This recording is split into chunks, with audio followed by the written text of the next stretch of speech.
Hello everyone and welcome to today's video. In today's video we're going to be taking a look at one of the most common mistakes that I hear my students make, and it has to do with the verb depend.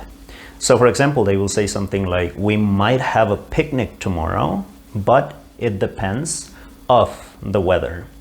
And basically the problem here is the preposition of. We don't use the preposition of with the verb depend like we do in many other languages.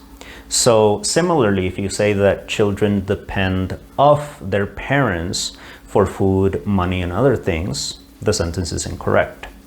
The correct preposition to use in this particular case is the preposition on. So in the first example, I would say that we might have a picnic tomorrow, but it depends on the weather.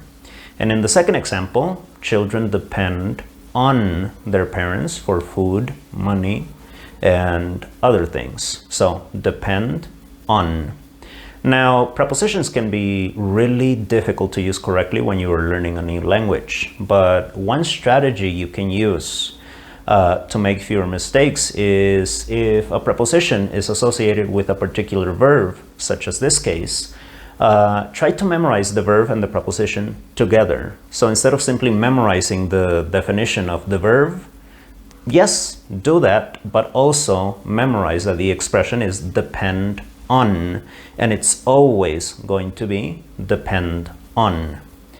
And obviously try to correct the mistake as early as possible, because if you make the mistake fewer times, it is going to be much easier to correct it than if you try to correct it after you have been making it for a very long time. So correct the mistake as early as possible.